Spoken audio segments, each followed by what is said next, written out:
Alright everybody, I did this back in December for Spider-Man No Way Home. This review is for Doctor Strange in the Multiverse of Madness. I just saw it recently with a group of friends and it's been a while since I had a theater experience with a group of people. But today I am strictly only going to be talking about the film and of course going over some Funko Pops. And I know some Funko YouTubers do this where they show off some of the Pops regarding the movie and then they give their review on the movie.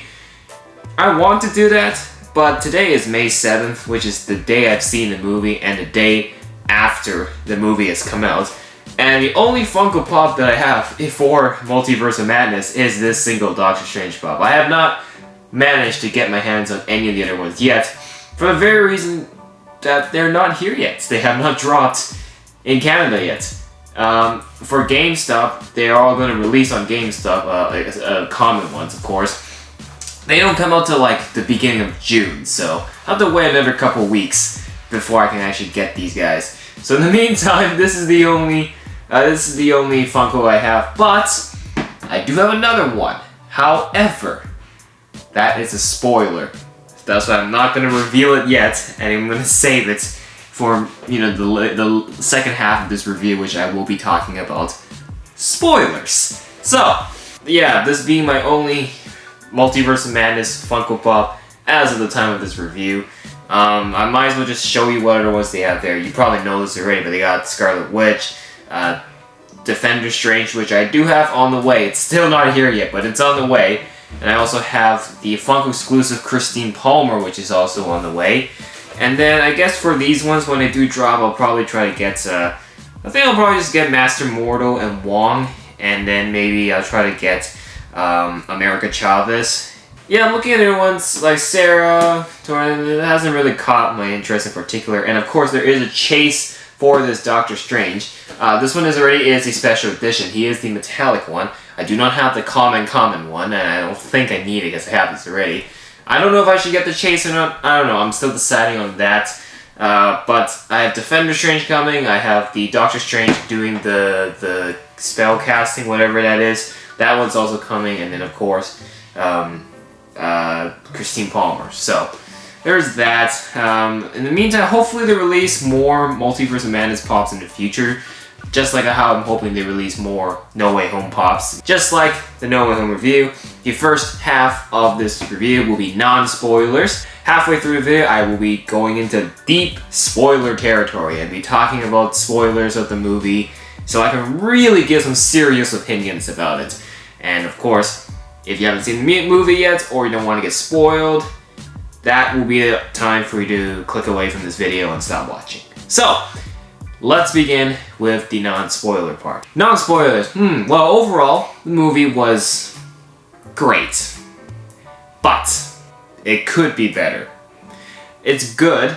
It's really, really good because, well, the visuals were amazing. I think the overall story was pretty good. It was quite entertaining. However, what I do think, and I think I saw this a lot in other reviews, that the movie felt a little bit fast-paced.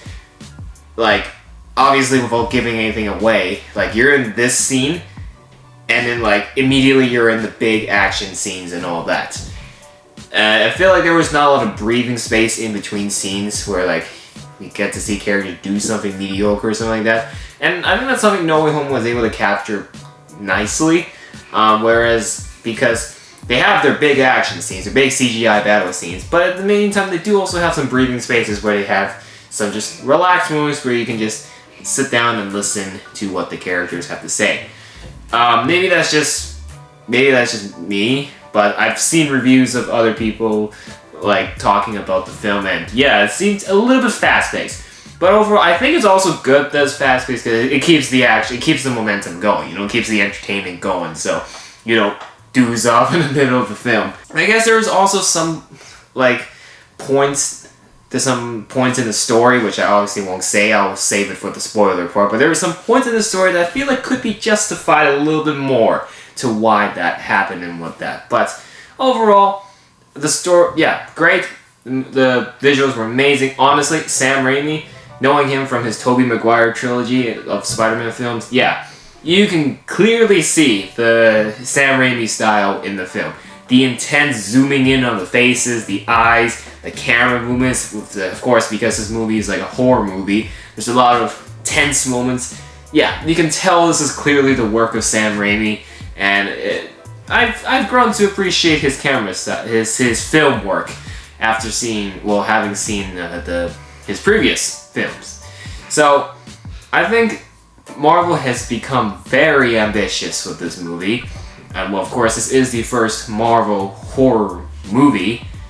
Horror, quote-unquote horror. It's not like they have stepped over the line a little bit. Things were a little bit tense. Things were a little bit dark at some points, but they still kept it at kind of an appropriate level. So Sam Raimi doesn't go too far, you know, if you know what I mean. But other points, I think also, like I said, it being a horror film in a style of horror, there was definitely tense jump scare moments, which didn't get me, but some people around in the theater were like, whoa! I will say the film, out of 10, I'm gonna give it a 7.5. One more point I'll add on before I start spoiling the movie. I definitely have to say Elizabeth Olsen really stood out for like her performance as the Scarlet Witch. Like her acting was, I'm trying my best not to give anything, but yeah, she acted pretty solid. Definitely stood out in her performance. So there's that. So 7.5 out of 10 is my score for the film. Now that concludes the non-spoilers territory. I'm kind of doing hand gestures like a sorcerer. Now is the chance for you to click away from this video. I'm just gonna not talk for a couple seconds. Close the video, click away from it. If you don't want to get spoiled, now's your chance. Go. Bye-bye. And if you're still here and if you've seen the movie or you want to be spoiled, let's begin, shall we? First thing I want to say, this movie was definitely overhyped. The expectations created for this movie was a little bit too high, and then when you see the actual movie, people will get disappointed because they went in expecting a lot of cameos. We've heard speculations like, oh, Tom Cruise will be in the movie as Superior Iron Man, or Deadpool's in the movie from the poster. We're gonna see Wolverine, or Tobey Maguire's Spider-Man was apparently rumored to be in the film. And then we actually get the movie and yes, there were cameos, but either they've been revealed in the trailer, and really the only two surprise cameos we got were two characters, which I'll get to in a bit. But the rest we kind of knew they were coming just from seeing the trailers and the posters and then all that. So that really subverted some expectations. I mean, we're really going in expecting a multiverse of madness. We're actually going to see so many different characters come in. And I think it is actually a good thing that they kept the cameos great. Obviously it was a surprise and excitement to see them appear. But it's a good thing at the same time because we know what happens to them after, where they all get, holy crap. This movie was brutal in the way of when the Illuminati members, when they get killed by Wanda. Holy crap. It was brutal. Jesus Christ, this is always Sam Raimi treading lightly. God damn, there was just some gory moments. Now, probably gonna be one of the big spoilers, so don't say you haven't clicked away from this video, I warned you. Now the Funko Pop I wanted to show is this. Invisible Girl from Fantastic Four. Now, Invisible Girl is not in Multiverse of Madness, she is not in the movie, but John Krasinski as Mr. Fantastic, Reed Richards, is in the movie. He's one of the Illuminati members, and I kind of speculated that was going to happen, but I wanted to get the Mr. Fantastic Funko Pop a couple of days before this movie was coming out, having no idea that Mr. Fantastic was going to be in the movie and part of the Illuminati, so it's perfect. So while I don't have the Mr. Fantastic Funko Pop yet, because it's still on the way, I just haven't picked it up yet, so I think I have to get that soon to go with my Invisible Girl pop. And also because since he's in the movie, the value of that pop is bound to rise. So I gotta be quick with it. The brutal deaths of the Illuminati members, that definitely stood out for me. So of course the cameos we got were Mr. Fantastic, Black Bolt, Professor X, Captain Carter, and then a variant of Monica Rambeau's Captain Marvel. Now, yes, I kind of wish there was more cameos. Like I said, people create these expectations and then they get disappointed because there's not a lot. So that's why some people are like, oh, this movie's garbage, there's not enough cameos. Come on, Superior Iron Man, as Tom Cruise's Superior Iron Man. See, it sounds great on paper, but just thinking about it, it's a little bit extreme, isn't it? I actually was hoping that Deadpool will make its appearance, just as his first MCU debut, because he'll finally be in the MCU, but looks like they threw that up. Maybe they had it at one point, because we do know they cut the movie, they trimmed a lot of the movie down. They removed a lot of, certain scenes out, so for all I know, they actually may be saving Deadpool for another film, but maybe at one point they actually had him coming into this movie. I don't know. I don't work in Marvel, so I wouldn't know this kind of stuff. Why I said I'm glad they didn't do a lot of cameos was simply because of the way those Illuminati members were brutally executed by Wanda. They all died within 10 minutes of their introduction. In the most horrific way possible. Let's see. Black Bolt dies by his own vocal weapon by exploding his head. Mr. Fantastic gets torn into spaghetti by Wanda. That, for me, was the most brutal death from all the Illuminati members. Mr. Fantastic suffered the worst death when he turned into spaghetti, and he was conscious, he was alive to feel the pain. So, that was brutal. I think the second most brutal death was probably Captain Carter getting sliced in half by her own shield. And of course, the camera panned away from when you see her torso getting split into two, because that will probably be the disturbing part for a lot of people. So, of course, Marvel had to keep it a little bit PG by just showing her face and then her collapsing to the ground. And of course, we do see a little bit of blood coming off the shield. But that was also still pretty brutal. Professor X had a pretty good amount of screen time. I think that was pretty good. When he first rolled in and he explains to Strange how their Doctor Strange died, was killed because of his abuse of the Darkhold. And I guess from all the Illuminati members, I think Professor X was really the one that had the most faith in the MCU Doctor Strange. That we'll see what kind of Doctor Strange you are. He wants to trust him. And then, of course, at the end, he tries to stop Wanda using his telekinesis power. That was a good scene, until we got, of course, Wanda manages to block his escape from leaving the mind world and snaps his neck. That's the third time. Professor X has died. But we do get a very comic accurate look. Of course, he's got the green suit, he's in the big yellow wheelchair. Looks like straight out of the 90s TV show of X-Men. So, however, I want to make a comment. When Reed Richards was introduced in the Illuminati scene, Mortal literally said, "Reed Richards, the smartest man alive." Smartest man alive. He said in Wanda's face, Black Bolt can destroy you with a whisper of his mouth. You don't need to explain the power of this. That's why she was able to counter him by sealing his mouth so he can blow himself up. Honestly, if Mr. Fantastic didn't introduce Black Bolt like that in front of the person they're trying to stop, maybe they would have had a chance. But, smartest man alive, I guess. God, Wanda was brutal.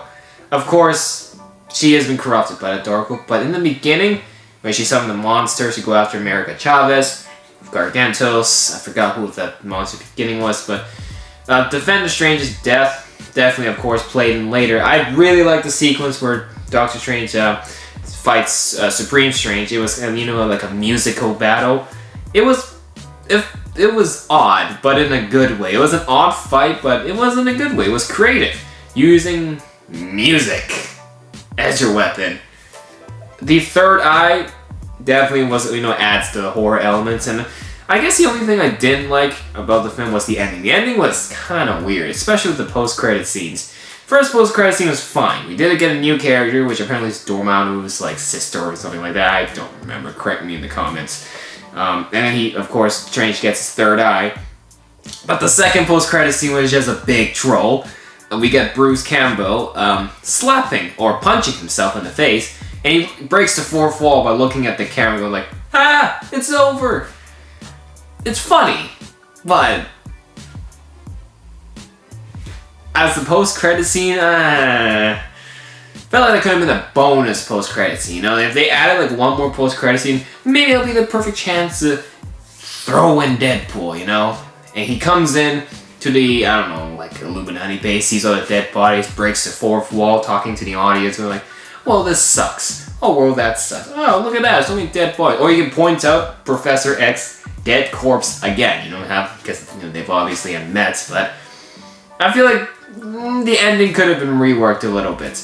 It felt a little odd. But definitely, yeah. Of course, Illuminati big battle scene, already mentioned. The Karmatage battle, it was also quite brutal. In the end, when she prevails, she gets into one of the sorcerer's minds, of course, to break the shield. But oh my god, she was ruthless. She executes the soldiers and she tortures them. Oh my god. At least she imprisoned Wong. Of course, Wong needs that plot armor to stay for future films. Well, also because he's the Sorcerer Supreme, so he needs to stay alive. But yeah, overall, when I say Elizabeth Olsen did a great job, she did a great job as Scarlet Witch because god damn, she was one of the scariest villains in the MCU. She went from, being one of the greatest Avengers to just being a brutal villain. I will say, being a Doctor Strange movie, it would be nice if we got a little bit more Doctor Strange. I felt like Wanda and Doctor Strange had a pretty even screen time. And when I said I wish some points were justified, one of the biggest ones I'm going to point out is just at the end when, which is probably my favorite sequence of the film, was when Strange dreamwalks into the dead Defender Strange, which is Zombie Strange, and he fights Wanda. Well, that was a pretty cool fight. However, that was a moment where he kind of gave America Chavez the motivational talk to inspire the antagonist to learn to control their power, and suddenly, without any proper training, they can unleash their full power and beat the antagonist. That's what I got out. That was kind of the cliche I got out of it. And in the beginning, we know that America Chavez couldn't control power. She didn't know how to. In fact, she sent her two mothers to somewhere she doesn't know because of just a bee, a little insect. Now I hate bees myself, but yeah, I understood why she would get scared, but it just seemed very rushed at the end, where suddenly one little motivational talk from a zombie Doctor Strange, and suddenly she's like, "Yeah, full power," and she just starts punching Wanda and sending her into right portals, into the correct places too. So it needs to be a little more justified, apart from just that little motivational speech, that cliche of character feels inspired by a talk from the protagonist or something like that, and suddenly gets the full power. I feel like that was just some rushed storytelling at the end. But overall, and the movie was great. So it was gory, it was brutal for a horror film. I approve it. But goddamn, they kind of went a little bit all out in this film, and yeah. So that is my review of Doctor Strange in the Multiverse of Madness. Of course, I already did give my final score for it. So of course, if you haven't seen it yet, well, there you go. I spoiled a lot of the movie, so have fun watching the film. It's your fault for staying here, so in the meantime, that is it for this video. Hopefully I can get my hands on the Multiverse of Madness Funko Pops soon after this video. And of course, make sure to hit that like button and subscribe to the channel for other content. And of course, watch my Spider-Man No Way Home review if you want to. You're probably not relevant anymore, so in the meantime, that is it. I got more pops to buy. That is my review. I hope you guys enjoyed it, and we will see you in the next video. Bye for now.